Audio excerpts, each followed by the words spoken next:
Hello everyone, welcome to my YouTube channel. आज के इस वीडियो लेक्चर में हम जो 4 मार्केटिंग पीज होते हैं उसमें से फर्स्ट पी जो है प्रोडक्ट, उसको आज कवर करने वाले हैं। तो फर्स्ट है उसमें एक्चुअल में प्रोडक्ट क्या है, classification of product on the basis of the consumer product and the industrial product, and एक इम्पॉर्टेंट टॉपिक है 5 प्रोडक्ट लेवल जो दिया है फिलिप कॉटलर ने, तो वो भी आज की वीडियो में हम कवर करने वाले हैं। तो देख लेते हैं कि व्हाट इज़ प्रोडक्ट। तो एक्चुअल में प्रोडक्ट क्या है। प्रोडक्ट वो चीज़ है एनी फॉर्म दैट टेंजिबल और इंटेंजिबल आइटम और सर्विस। तो एक्चुअल में वो ऐसा ज़रूरी नहीं है कि टेंजिबल फॉर्म में भी हो, वो सर्विस के फॉर्म में भी प्रोडक्ट हो सकता है। That is created, develop and made available for sale और कंजम्पशन इन द मार्केट। तो वो चीज़ जिसको बनाया गया है, डेवलप किया गया है for the purpose of the sale, तो हम उसको क्या बोलेंगे, product. It encompasses a wide range of the offering, including physical objects like the electronic clothing and the furniture, as well as digital goods like software, e-book and online service. तो ये सब चीज़ों का भी प्रोडक्ट में included हुए कि जो ना सिर्फ ऐसी चीज़ जो टेंजिबल फॉर्म में है, बल्कि डिजिटल गुड्स भी प्रोडक्ट की कैटेगरी में आते हैं।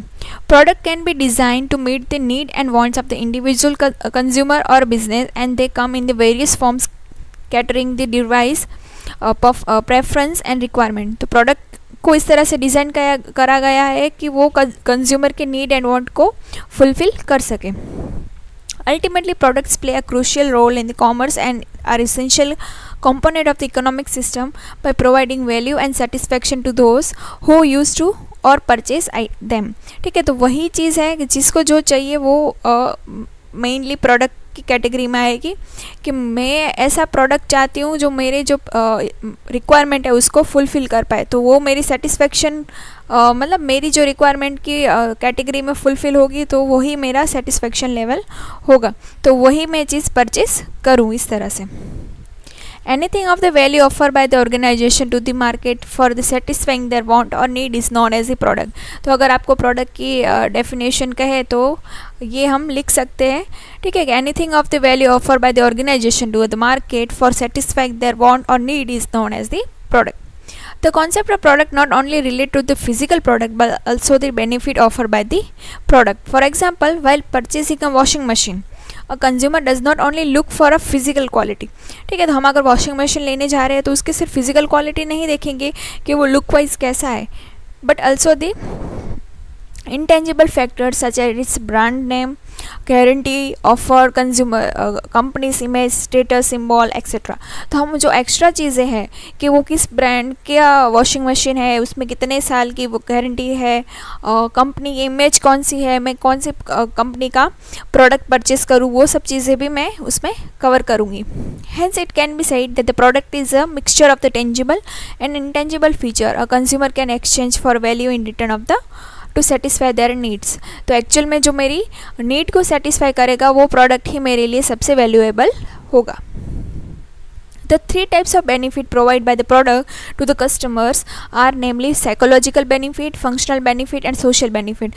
तो मैं कोई अगर चीज़ परचेस कर रही हूँ तो मेरे लिए वो क्या होगा, ये 3 चीज़ें बहुत मैटर कर रही है कि मैं उस प्रोडक्ट से इन 3 बेनिफिट का मैं ध्यान रखूँगी। मुझे साइकोलॉजिकल बेनिफिट भी हो, फंक्शनल बेनिफिट भी हो एंड सोशल बेनिफिट भी हो। तो कैसे हो सकता है, जस्ट एग्जाम्पल कि मैं अगर आधा करके लड़की है, उसने कुछ वॉल पेंटिंग परचेस करी है वॉल आर्ट गैलरी से, जो किसने अरेंज की है, एक एनजीओ ने अरेंज करी। तो वहाँ पे क्या हुआ कि परचेज द फंक्शनल बेनिफिट, तो मैंने जो परचेस करा वो फंक्शनल बेनिफिट मुझे मिला।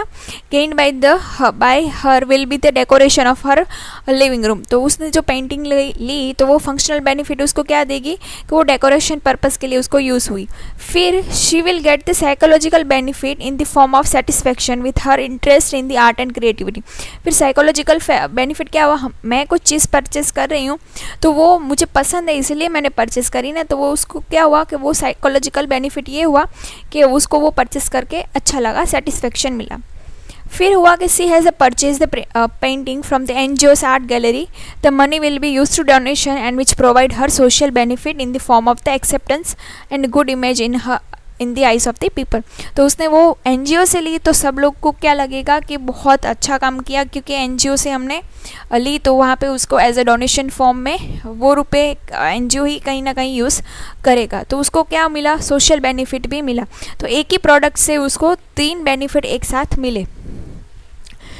इस तरह से ही क्लासिफिकेशन ऑफ प्रोडक्ट्स डिवाइड हुए हैं 2 कैटेगरी में, consumer benefit and industrial product, consumer product के फॉर्म में एंड इंडस्ट्रियल प्रोडक्ट के फॉर्म में।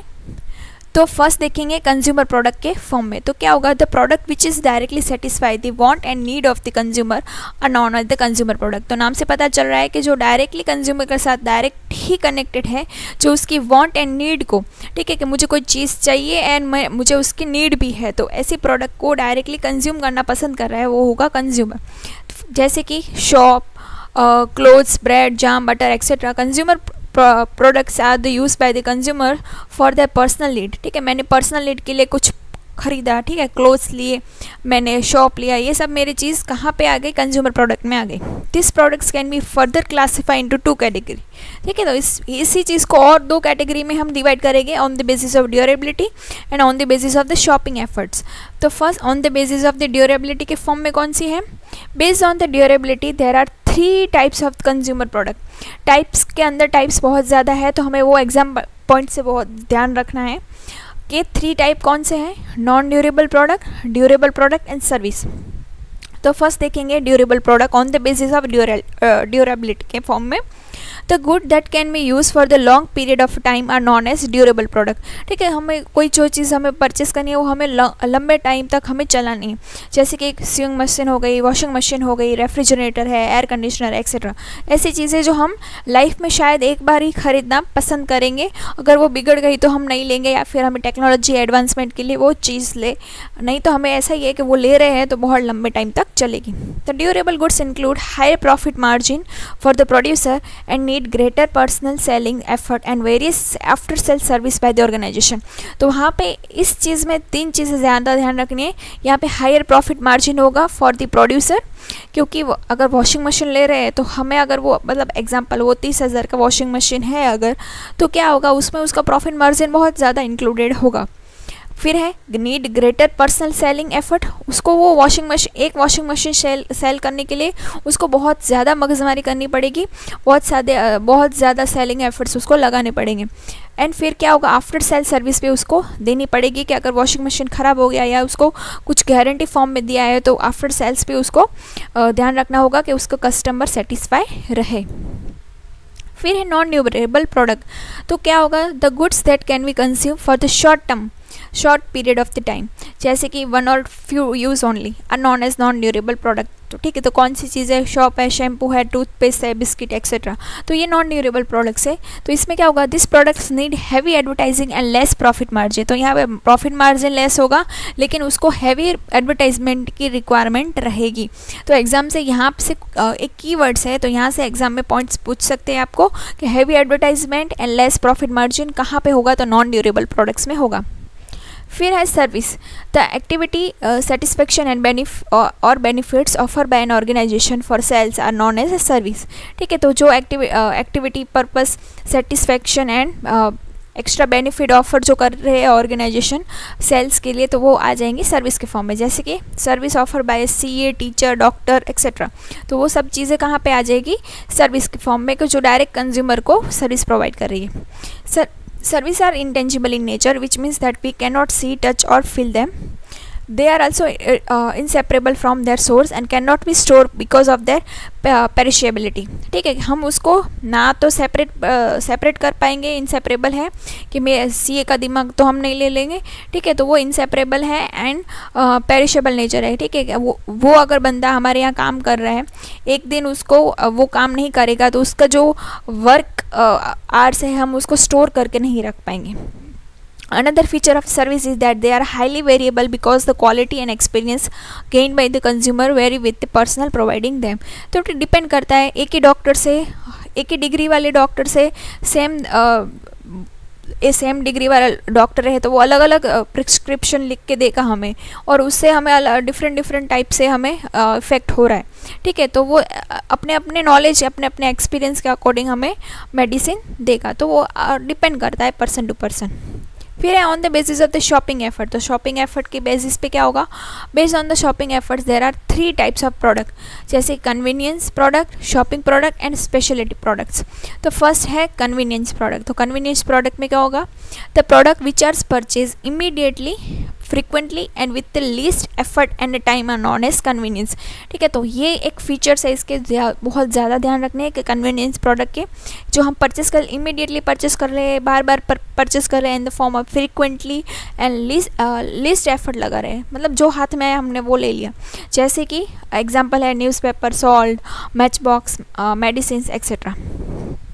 ठीक है कि ये सॉल्ट की मतलब टाटा सॉल्ट नहीं है तो और कोई है चलेगा। हाँ, तो इस तरह से हम वहाँ पे हम बार्गेनिंग नहीं कर रहे कि ये नहीं है तो नहीं, मैं इसका हम यही इस्तेमाल कर रहे हैं। ठीक है, अभी नहीं है तो कन्वीनियंस के हिसाब से हम चलेगा, इस तरह से हो सकता है।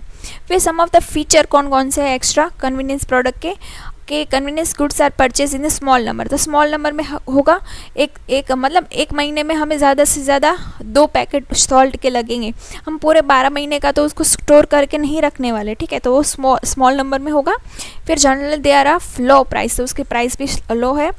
This products are usually purchase at the convenient location with the least time and effort. हम अपनी बाजू वाली दुकान से ही उसको ले लेते हैं। The price of the convenient product is standardise as they are branded products. अगर वो कन्वीनियंट प्रोडक्ट अगर स्टैंडर्डाइज नेचर का है तो मतलब ब्रांडेड प्रोडक्ट है तो उसकी प्राइस फिक्स होगी। As they are essential product they are have a regular and continuous demand. ठीक है, तो वो एक इसेंशियल प्रोडक्ट है। ठीक है, सॉल्ट के बिना हमारा खाना नहीं बनेगा, तो वही रेगुलर एंड कंटिन्यूस डिमांड में वो चीज़ रहेगी। फिर different sales promotion scheme such as discount, contest, cashback etcetera also help in marketing to for the convenience product. तो वहाँ पे अगर कोई जो हमारे आसपास वाला शॉपकीपर है वो अलग अलग डिस्काउंट मेथड भी हमें दे सकता है, अगर उसको ऐसा लग रहा है कि उसको देना है सेल्स प्रमोशन के फॉर्म में। However on the convenience product face stiff competition and therefore need heavy advertisement. ठीक है, तो आजकल मार्केट में कितने सारे सॉल्ट की हम अगर एग्जांपल ले सॉल्ट का तो बहुत सारी वेराइटीज़ मिल रही है। ठीक है, तो हमें वहाँ पे हैवी एडवर्टाइजमेंट देनी पड़ेगी अगर हमें हमारा प्रोडक्ट सेल करना है तो। फिर है shopping product. The product in which consumer devote considerable effort and time in shopping are known as shopping product. तो यहाँ पे कंज्यूमर थोड़ा एफर्ट लगाएगा चीज़ें लेने के लिए, क्योंकि for this product the buyer first compare the product. वहाँ पे क्योंकि बायर कंपेयर कर रहा है price, style, quality etcetera of the different brands and different store before making the final decision. ऐसा क्यों करेगा, क्योंकि यहाँ पे एग्जांपल देखिए कौन कौन सी चीज़ें हैं शॉपिंग प्रोडक्ट में। शूज़ है, क्लोथ्स है, मोबाइल फ़ोन है, ज्वेलरी है। तो ऐसी चीज़ जो हम शायद फ्रीक्वेंटली बाय नहीं कर रहे। ठीक है, मोबाइल फ़ोन हम 2, 3, 4 साल तक हम आराम से उसको चला लेते हैं। तो क्या है कि वहाँ पे एफर्ट हम ज़्यादा लगा रहे हैं कि हमें अच्छा ब्रांड वाला प्रोडक्ट मिल जाए, कंपेरेटिवली प्राइस हमारे इफेक्टिव वे में हमें मिल जाए। फिर इसके फीचर्स क्या है, shopping products are usually durable nature के हैं, थोड़ा लंबे टाइम तक चलते हैं। तो unit price as well as the profit margin of the shopping products is high. यहाँ पे प्रॉफिट मार्जिन हाई रहेगा। Consumer usually plan in advance to purchase this product. तो वो पहले से प्लान होता है, मेरा फ़ोन अभी जो रनिंग है अगर वो सही से काम नहीं कर रहा है तो मैं सोचूंगी ना कि नेक्स्ट 1-2 महीने में मैं फ़ोन के लिए मैं लेने के लिए प्लान कर रही हूँ, तो मैं अभी से थोड़ा थोड़ा एफर्ट लगाऊंगी कि देखूंगी मार्केट में कौन से वैरायटी के ब्रांड वाले प्रोडक्ट्स अवेलेबल हैं, मेरे बजट में है या नहीं, कौन सा अच्छा स्टाइल वाला है। ये सब प्राइस कंपैरिजन, ये सब चीज़ें मैं एडवांस में ही सोचना स्टार्ट कर दूँगी। Before making the final decision of the purchase the consumer first compare product. तो कंपैरिजन स्टार्ट हो जाएगी ब्रांड्स के बीच में या फिर डिफरेंट स्टोर के बीच में कि यहाँ पे 15,000 का मिल रहा है, वहाँ पे 14,500 का है, तो 500 का मुझे प्रॉफिट है। तो वो इस तरह से मैं कंपैरिजन स्टार्ट कर दूँगी। The retailer helping the manufacturer in the sale of the shopping product as they play a crucial role in persuading a consumer in buying the product. तो रिटेलर बहुत ज़्यादा यहाँ पे हेल्प करते हैं मैन्युफैक्चरर को। वो बोलते हैं कि मेरे यहाँ सब अगर मोबाइल की शॉप है तो मेरे यहाँ सब वीवो के फ़ोन की अगर पूछ रहे हैं, आ रहे हैं 10 में से 7 कस्टमर मुझे वीवो फ़ोन के लिए पूछ रहे हैं, तो मैं मैन्युफैक्चरर को बोलूँगा ना मुझे और ओप्पो का फ़ोन मत भेजना, आप मैन्युफैक्चरर मतलब आप वीवो के फ़ोन का ही करो क्योंकि यहाँ पे डिमांड इसकी ज़्यादा है। तो रिटेलर हेल्प कर रहा है मैन्युफैक्चरर को कि आप कौन सा प्रोडक्ट बनाइए कि वो ज़्यादा मार्केट में चल रहे हैं। फिर है स्पेशलिस्ट प्रोडक्ट जहाँ पे है the product with some special feature for which the consumer make special effort while purchasing them are known as speciality product. तो यहाँ पे कंज्यूमर थोड़ा स्पेशल एफर्ट लगा रहा है। Demand for the speciality product is relatively in elastic. तो इसका मतलब क्या हुआ, it means that even through the price of speciality product rise that demand does not reduce. अगर नहीं तो कैसा होता है, डिमांड अगर प्राइस इंक्रीज़ हो गई तो डिमांड डिक्रीज़ हो जाएगी। यहाँ पे रिवर्स हो जाएगा कि प्रोडक्ट की भले ही प्राइस राइज हो जाएगी फिर भी उसका डिमांड डिक्रीज़ होगी नहीं। जैसे कि एंटिक पेंटिंग है, एक्सोटिक परफ्यूम है, एक्सपेंसिव वॉचेस है, ब्रांड्स स्नीकर्स है। तो इस तरह से चीज़ें क्या होगी, जो प्रेस्टिजियस वाली चीज़ें हैं तो ऐसा क्या लगेगा कि इसकी प्राइस हाई है तो बहुत हाई फाई वाले या फिर रिच फैमिली वाले लोग ही उसको कंज्यूम करते होंगे। तो फॉर द प्रेस्टिज पर्पज़ के लिए, गुडविल के लिए ऐसे परचेस करते होंगे लोग। फीचर्स क्या है, usually expensive and available at few selected places. हर जगह में उसके शोरूम वगैरह में देखने को नहीं मिलेगा, स्पेसिफिक जगह पर ही हमें वो देखने को मिलेगा। Because of their high cost only a few people purchase. ठीक है, सब नहीं परचेस कर सकते क्योंकि वो उसकी डिमांड लिमिटेड ही होती है। An organisation need to perform aggressive promotion activity for their product. ठीक है, तो वहाँ पे अग्रेसिव प्रमोशन एक्टिविटीज़ करनी पड़ेगी कि ये हाई फाई वाली, ये 50,000 की स्नीकर तो सब नहीं परचेस कर पाएंगे, ओनली 10 लेफ्ट, मतलब 10 ही मार्केट में अवेलेबल है। इस तरह से अग्रेसिव प्रमोशन करते हैं कि ऐसे पूरे शहर में 10 ही अवेलेबल है तो क्या लगेगा वो 10 कौन पहनने वाले होंगे, मैं ही परचेस करूँ। तो इस तरह से वो अग्रेसिव प्रमोशन एक्टिविटी करते हैं। The job of the market of the specialist product does not end with the sale. They also have to provide after sale service.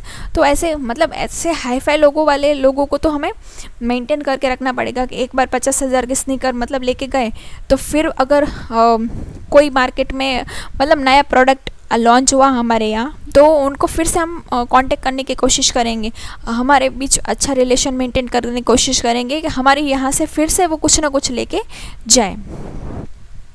तो बेसिक डिफरेंस क्या है इन तीनों के बीच में, convenience, shopping and speciality product के बीच में।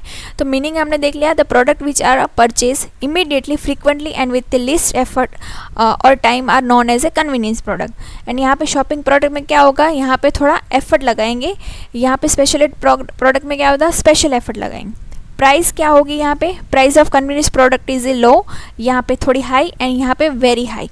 शॉपिंग एफर्ट क्या होगी, यहाँ पे एफर्ट मतलब लीस्ट टाइम एंड एफर्ट यहाँ पे लगाई जाएंगी कन्वीनियंस प्रोडक्ट में, यहाँ पे थोड़ा टाइम एंड एफर्ट लगाएंगे और यहाँ पे special effort and require purchasing speciality product.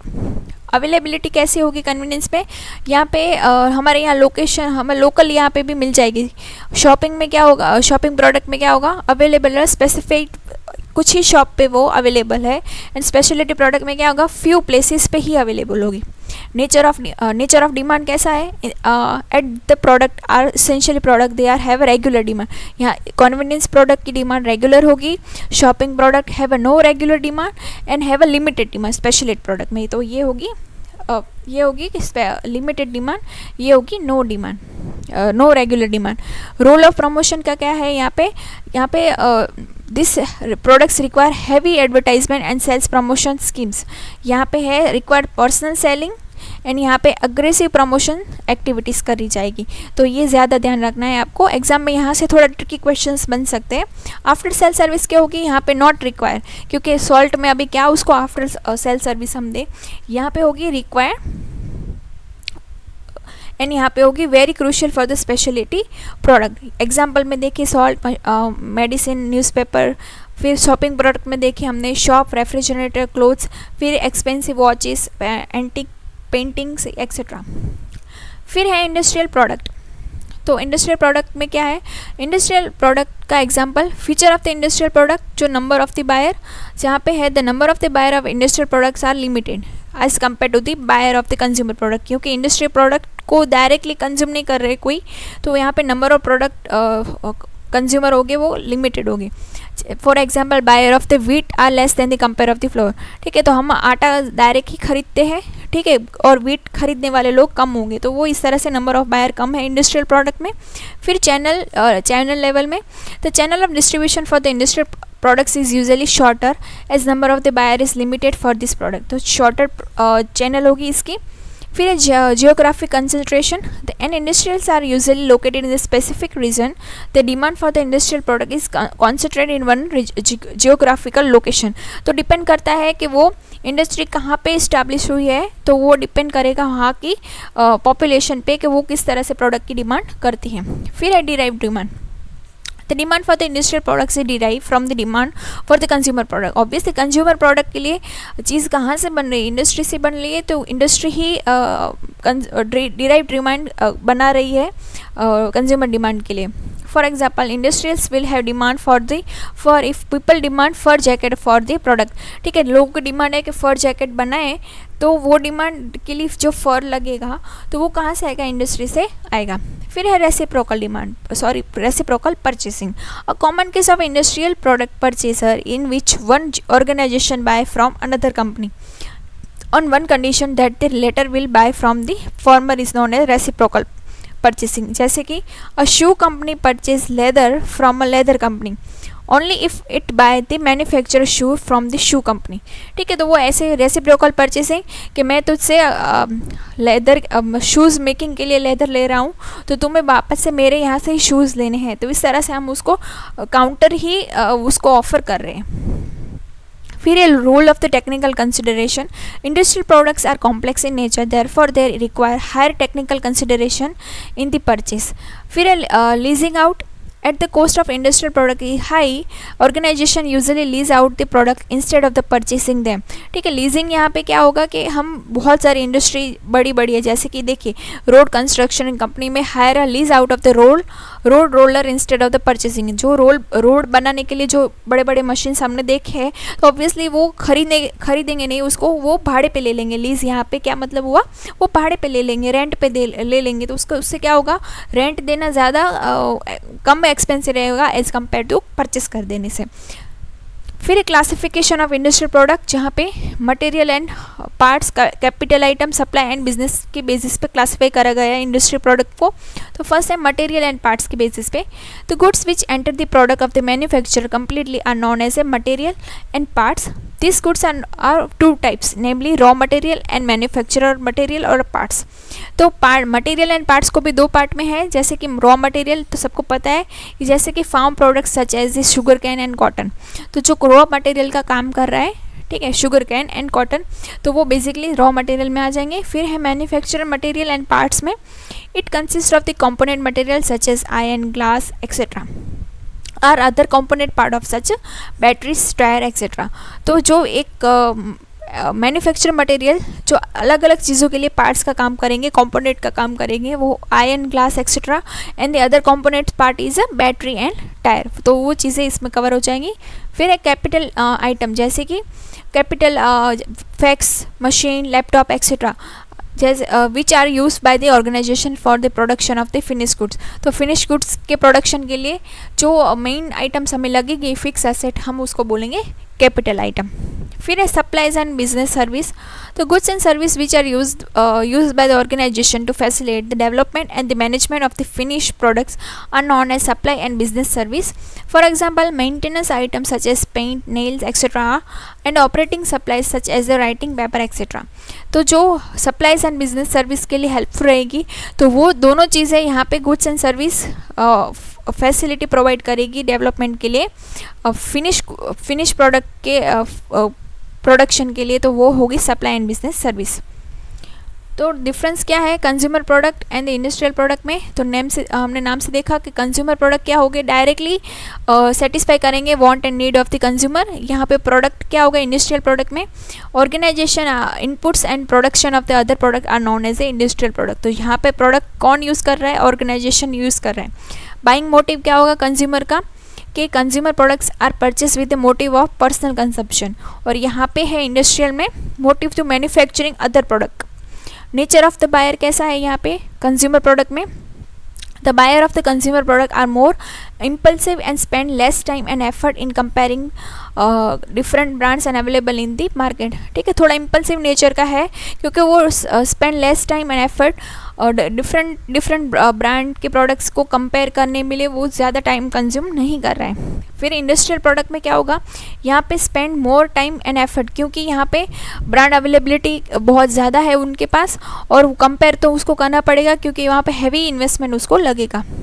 Factor affecting purchasing decision में तो कंज्यूमर में advertisement and sales promotion schemes है and affect the purchasing decision. यहाँ पे होगा इंडस्ट्रियल प्रोडक्ट में technical factors, cost, goodwill of supplier effort the purchasing decision. Number of buyer कैसे होंगे, यहाँ पे लार्ज होंगे और यहाँ पे होंगे लिमिटेड। नेचर ऑफ डिमांड कैसे है कंज्यूमर प्रोडक्ट में, as this product satisfy the want of the consumer directly, they have a direct demand। अगर डायरेक्टली डिमांड कंज्यूमर की सेटिस्फाई होगी तो होगी डायरेक्ट डिमांड, और जब होगी इंडस्ट्रियल प्रोडक्ट में तो as this product indirectly satisfy the want, क्योंकि इंडस्ट्रियल प्रोडक्ट में तो इनडायरेक्ट फेम में होगा ना कि डायरेक्ट कंज्यूमर कुछ डिमांड कर रहा है तो कंज्यूमर्स की डिमांड सुन के मैन्युफैक्चरर कुछ बनाएगा और वो इंडस्ट्री को बोलेगा कि इस तरह से डिमांड हो रही है, तो वो डिराइव डिमांड क्रिएट कर रहा है कंज्यूमर प्रोडक्ट के लिए।